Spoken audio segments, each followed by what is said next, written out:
আমি ওনার legal wife. আমার documents আছে এবং আমার পারিবারিক ভাবে বিয়ে হয়েছে, সামাজিক ভাবে বিয়ে হয়েছে। তোর এখন বউ কি পাল্লাইতে হবে যে তুই বউ আর তুই মিডিয়ার কাজটা করছিস না? আমি মিডিয়াতে তো আমি তো মিডিয়াকে জানাইনি, আমি মিডিয়ার নাম্বার পাবো কই? ওই যে যাদের বুদ্ধি শুনতেছিস না, ভালো করছিস, তুই দোয়া কর আমি জানি সুস্থ আসি, ঠিক আছে? দোয়া কর।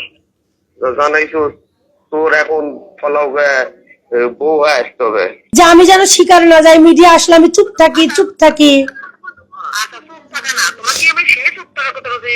তোমাকে নিয়ে ঝামেলা হয়েছে বাপু, তোমাকে বউ ছেড়ে দিতেছে, ও বিয়ে করতেছে, এই ঝামেলা নিয়ে তুমি ফেসে গেছাও। আমার বেটা কোপাইছে মাসে, সেই নিয়ে মিডিয়ার এমনি করছি, তাহলে তোমার কি ধৈর্য ধরা যাবি না? তুমি মিডিয়ার কাছে না করলে তুমি এমনি করতেছে, আর তোমার কি প্রশংসা পাইতেছে? আমি অনলাইনের মাধ্যমে, ইউটিউবের মাধ্যমে, ফেসবুকের মাধ্যমে জানতে পারি। অন্যরা যে এতদূর এইভাবে নিজেদের প্রতিষ্ঠিত করার চেষ্টা করেছেন যে স্বামী স্ত্রী, এই ব্যাপারটা আমি সেই দিনই জানতে পারি। আমি আইনের সহায়তা চাই আপনাদের মাধ্যমে। আমি চাই মানে আইনি প্রক্রিয়া যেন একটা সুষ্ঠু বিচার হয়, এটাই। বাচ্চাদের ভবিষ্যৎ কি হবে? বাচ্চাদের ভবিষ্যতেও আমি চাই এই আইনি প্রক্রিয়ার দ্বারা সুষ্ঠুভাবে তাদের ভবিষ্যৎ সুনিশ্চিত হোক।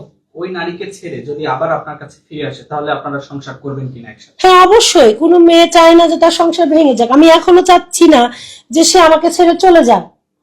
আমি এখনো চাই তিনি আমার সাথে, আমার সন্তানদের সাথে সুন্দর সুখে সংসার করুক।